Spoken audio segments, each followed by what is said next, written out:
అందరికీ నమస్కారం అండి. ఈ వీడియో ద్వారా మరి అనపర్తి ఎమ్మెల్యే అదేవిధంగా అస్తమానం కూడా సొల్లు చెబుతుంటాడు కాబట్టి సొల్లు రామకృష్ణారెడ్డి అతను చెప్పి అన్నీ సొల్లే కాబట్టి సొల్లు రామకృష్ణారెడ్డి నియోజక ప్రజలందరూ కూడా అనుకుంటున్నారు. అదే పేరుని అందరూ కూడా ఖాయం చేశారు. ఆయన్ని ఒక ప్రశ్న సూటిగా అడగదలుచుకున్నా. ఈ మధ్య పాపం ఆయన స్వగ్రామంలో ప్యాకెట్ క్లబ్ భారీ ఎత్తున కోట్లాది రూపాయల్లో జరుగుతూ ఉంటే పోలీసులు పట్టుకున్నారు. ఏం చేస్తాం మరి, ఆయన బాధలు ఆయనకి వచ్చే ఆదాయం పోయింది. సాక్షాత్తు ఒక రూలింగ్ పార్టీ ఎమ్మెల్యే ఆధ్వర్యంలో వాళ్ళ అనుచరుల ఆధ్వర్యంలో నిర్వహిస్తున్నటువంటి ఒక ప్యాకెట్ క్లబ్ని పోలీసులు రైడ్ చేయడం అంటే సామాన్య విషయం కాదు. అంటే స్టేట్ లెవెల్లోనే ఏ లెవెల్లో ఇతని అవినీతి గురించి మరి పైకి కూడా పాకి గవర్నమెంట్ కూడా ఇంకా లాభం లేదు, ఇంకా చెడ్డ వస్తుందని. ఎందుకంటే డైరెక్ట్గా గవర్నమెంట్ పై లెవెల్ నుంచి లేకపోతే ఒక ఎమ్మెల్యే అనుచరుల ఆధ్వర్యంలో జరిగే క్లబ్ మీద రైడ్ చేయడానికి పోలీసులు సాహసించారు. అసలు అటువంటిది జరిగింది. దాంతో పాపం ఆయనకి ఏం మాట్లాడాలో ఏం చెయ్యాలో ఏమీ పాల్పోక ఆయన అనుచరుల చేత మాట్లాడించడం. దారిమిట పోయి ధాన్యాలకు ఎవరికి కూడా నేను సమాధానం చెప్పక్కర్లేదు, డైరెక్ట్గా నువ్వు మాట్లాడు, నువ్వు నేను అడిగిన ప్రశ్నలకు సమాధానం చెప్పు, నీకు నేను చెప్తాను. నేను నీలాగా గతంలో నువ్వు ఏదైనా సొల్లు మాటలు మాట్లాడి ఈ అసత్య ఆరోపణలు చేసేవాడు. నేను ఈ రోజున అది కాదు, యాక్చువల్గా ఎవిడెన్స్ ఏదైతే ఉందో విత్ ఎవిడెన్స్ నేను మాట్లాడతాను, కానీ నేను ఎప్పుడూ కూడా సొల్లు కబుర్లు నీలా చెప్పను. గతంలో నేను చాలాసార్లు చెప్పడం జరిగింది. రామవరంలో మరి భారీ ఎత్తున పేకాట క్లబ్బులు రన్ చేస్తున్నారు, పేకాట ఆడుతున్నారంటే అసలు పేకాట అన్నదే లేదు, లేనిపోయిన ఆరోపణలు చేస్తున్నాడు, పని పాట లేకున్నాను ఎక్స్ఎంఎల్ చేసుకున్నానంటని నువ్వు మాట్లాడడం జరిగింది. ఒకసారి గుర్తించుకో.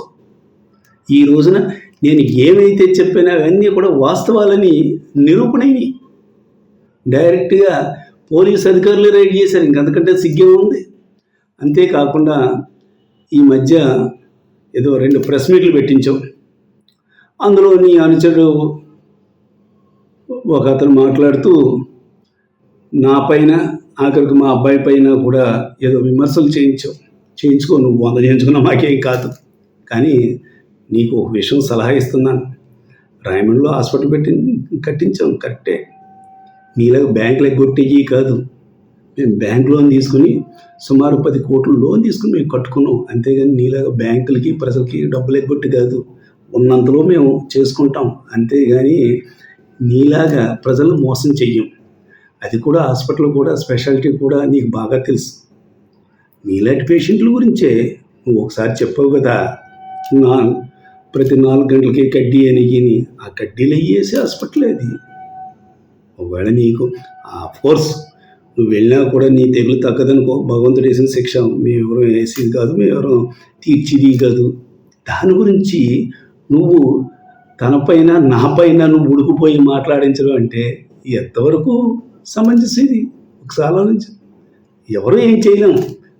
మా అబ్బాయి దగ్గరికి వెళ్ళినా కూడా నీ జబ్బుని మాత్రం రెక్టిఫై చేయలేడు. మామూలు వాళ్ళకైతే రెక్టిఫై అవుతుంది, కానీ నీకు ఏం చేస్తాం? భగవంతుడు వేసిన శిక్ష. అది నీలో నువ్వే బాధపడాలి, కానీ మేము ఎవరూ చెయ్యలేదు. అంతేకాకుండా కొంతమంది 3-4 వైన్ షాప్ యజమానుల చేత మాట్లాడించడం జరిగింది. రామకృష్ణారెడ్డి, నేను ఒకటే చెప్తా ఉన్నా. యాక్చువల్గా ఇది మిగతా మండలాలకు సంబంధం లేదు, ఒక పెదపూడి మండలం వాళ్ళు మాట్లాడారు కాబట్టి వాళ్ళకి సంబంధించి చెప్తా ఉన్నాం. ఆ వైన్ షాప్ యజమానికి కూడా ఒకటే చెప్తాను, ఈవేళ ఏదో అధికార ఒత్తిడితో నువ్వు ఏదో మాట్లాడి ఉండొచ్చు, కానీ రేపొద్దున మేము అధికారంలోకి రావడం తథ్యం.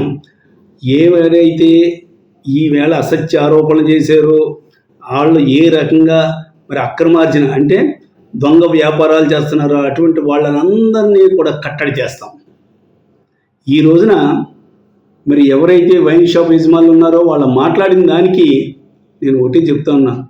మీ మండలంలో ఎక్కడెక్కడైతే బెల్ట్ షాపులు ఉన్నాయో బెల్ట్ షాపుల లిస్టు కూడా నేను వాట్సాప్ ద్వారా నేను ఇచ్చేస్తాను. దమ్ముంటే రామకృష్ణారెడ్డి నువ్వు ఆ బెల్ట్ షాపును ఆఫ్ చేయి, అప్పుడు నేను నీతివంతుడని నువ్వు మాట్లాడు. అంతేగాని గత సంవత్సరం నుంచి కూడా పర్సంటేజ్లన్నీ తీసుకుని ఎక్కడికక్కడే బెల్ట్ షాపులు ఇంటింటికి కూడా పథకాలు మాత్రం రావు, కానీ ఇంటింటికి కూడా మందు మాత్రం సప్లై అయిపోతుంది. ప్రతి గ్రామంలోనూ కూడా 2, 3, 4 పెద్ద గ్రామం అయితే 5 షాపులు కూడా బెల్ట్ షాపులు ఉన్నాయి.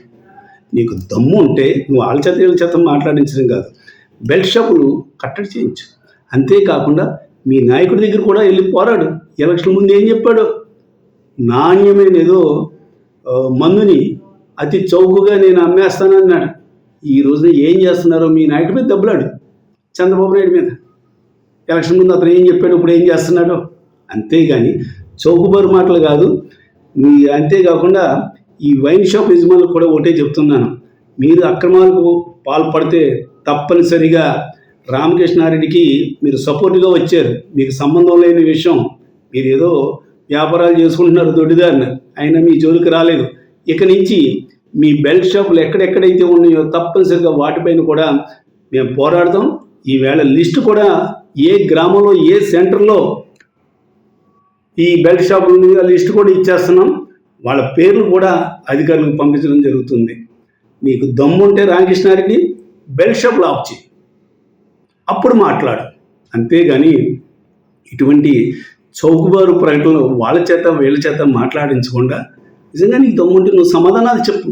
నువ్వు సమాధానం చెప్పలేక వాళ్ళ చేత వీళ్ళ చేత మాట్లాడించడం ఏమైనా కూడా ఇప్పుడే చెప్తున్నా, వైన్ షాప్ వాళ్ళు అన్యాయంగా నా పై కానీ అన్న ఆరోపణలు చేస్తే వాళ్ళకి ఏ రకంగా వాళ్ళకి బుద్ధి చెప్పాలో ఆ రకంగా చేస్తానని మాత్రం ఈ సందర్భంగా తెలియజేస్తున్నాను. అంతేకాకుండా మరి గతంలో అంటే నేను విత్ ఎవిడెన్సే మాట్లాడతాను, వితౌట్ ఎవిడెన్స్ మాట్లాడను.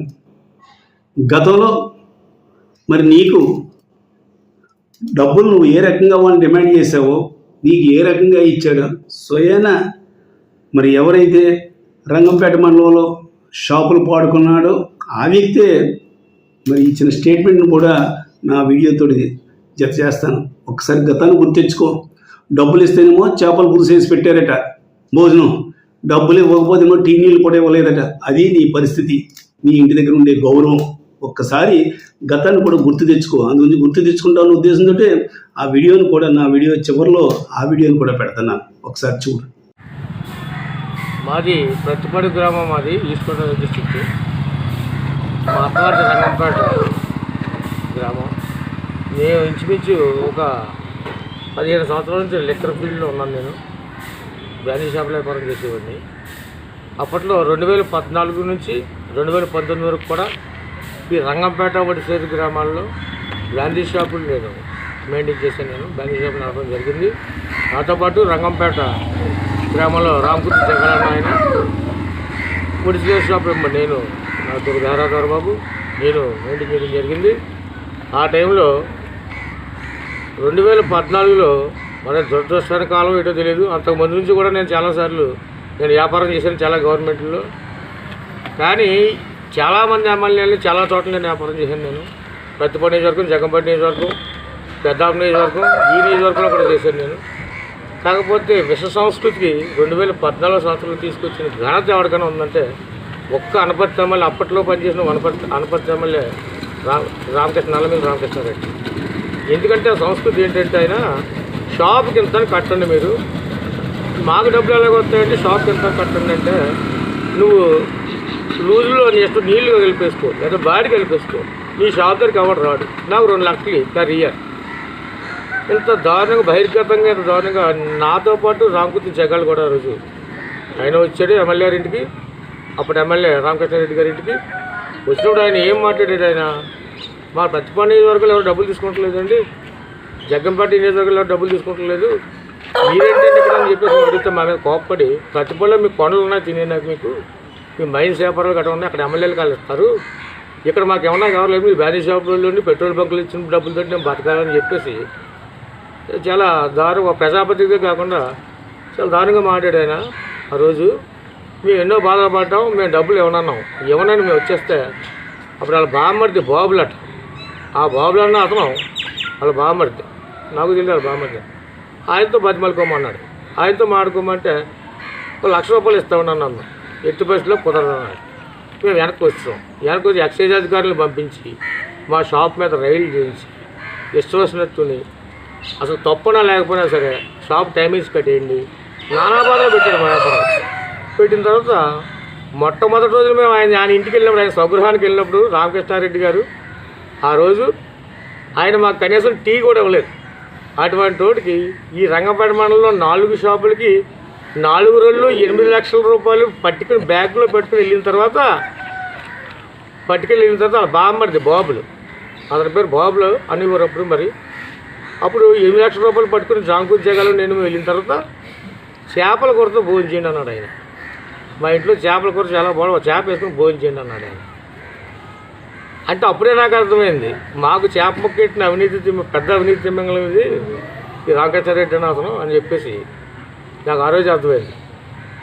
మరి మీరు అంత సొమ్ము దోచుకు తిని మా బ్రాంచీ షాపుల దగ్గర మనం బాధలు పెట్టి మా దగ్గర సంవత్సరం 2 లక్షల రూపాయలు మీరు కలెక్ట్ చేసి మీరు ఇన్ని పెట్టిన అవినీతిపరుడు మీరు అవినీతిపరుడు కాబట్టి ఇక్కడ ఆ రోజే మేము చెప్పించాం, మా వ్యాపారస్తుల చేప మీకు తగిలింది, చాలా ఘోరంగా ఓడిపోవాలి యుక్తి అని చెప్పేసి మేము డబ్బులు ఇవ్వడం జరిగింది. ఆ రోజు ఏంటంటే స్థితిమంతులు ఏం కాదు మేము.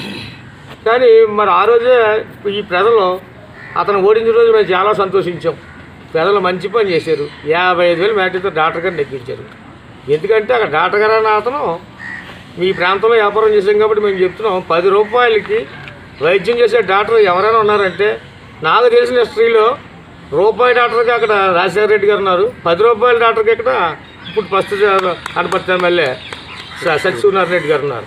వీళ్ళిద్దరే ఉన్నారు నాకు వైద్యంలో ఇలా చేసి ఆయన మీద బురద జల్లే కార్యక్రమాలు మేము చూసి స్వచ్ఛందంగా ఇక్కడికి ఇప్పుడు స్వచ్ఛందంగా మమ్మల్ని ఎవరు రమ్మని చెప్పదు ఇక్కడికి, మాకు మేము సోషల్ మీడియాలో చూసి ఇంత మంచి వ్యక్తి మీద బురద జల్లి కార్యక్రమం పెడతాడు రామకృష్ణారెడ్డి అనే ఉద్దేశంతో రామకృష్ణారెడ్డి గారికి ఇప్పటికన్నా మీరు బుద్ధి తెచ్చుకుని ఇప్పటికన్నా మీరు నోరు మూసుకుని ఇంట్లో కూర్చుంటే బాగుంటుంది నా ఉద్దేశం. ఎందుకంటే మేము మరీ బహిరంగంగా వచ్చి చెప్పాల్సి వస్తుంది, అవసరమైతే పబ్లిక్ మీటింగ్ కూడా చెప్పాల్సి వస్తుంది. మేము సత్య ప్రమాణం ఎక్కడ చేయనక్కడ రెడీ. పోలే మా నియోజకవర్గంలో అన్నవరం దేవస్థానం ఉన్నాయి, మేము డబ్బులు మీరు ఇవ్వలేదని అంటే అన్నవరం సత్యదేవుడి సన్నిధులు అక్కడ మేము రామకృష్ణ జగాలు నేను ఇద్దరు రెడీగా సత్యదేవుడి పాదాల దగ్గర మేము ప్రమాణం చేయడానికి సిద్ధంగా ఉన్నాము. మీరు వస్తారా లేదా మీకు నచ్చిన దేవాలయం ఏదో చెప్పండి, దేవాలయం అవ్వచ్చు, చర్చ్ అవ్వచ్చు, మసీద్ అవ్వచ్చు, మీకు నచ్చిన దేవుడు ఏ దేవుడి దగ్గరికి వచ్చి ప్రమాణం చేయమన్నా మేము రెడీ, నేను డబ్బులు తీసుకోలేదని. ఇది కానీ మళ్ళీ రిపీట్గా అవుతే మాత్రం మేము ప్రజల్లోకి తీవ్రంగా ప్రెస్ మీట్ కాదు, ప్రజల్లో తీవ్రంగా నా సొంత డబ్బులతోటి నేను తీవ్రంగా ప్రజల్లోకి వచ్చి మీ నియోజకవర్గం మొత్తం ప్రతి గ్రామం పర్యటించి మీరు చేసిన పనులు బ్రాంచీ షాప్లో ఎన్ని బాధలు పెట్టారు, ఎన్ని నీచనగా వడగొట్టారు మీరు అన్నది నేను ప్రజలందరికీ చెప్పాల్సి వద్దని మాత్రం మీరు చెప్తున్నారు మీ మాజీ ఎమ్మెల్యే రామకృష్ణారెడ్డి గారు. Thank you. రైట్.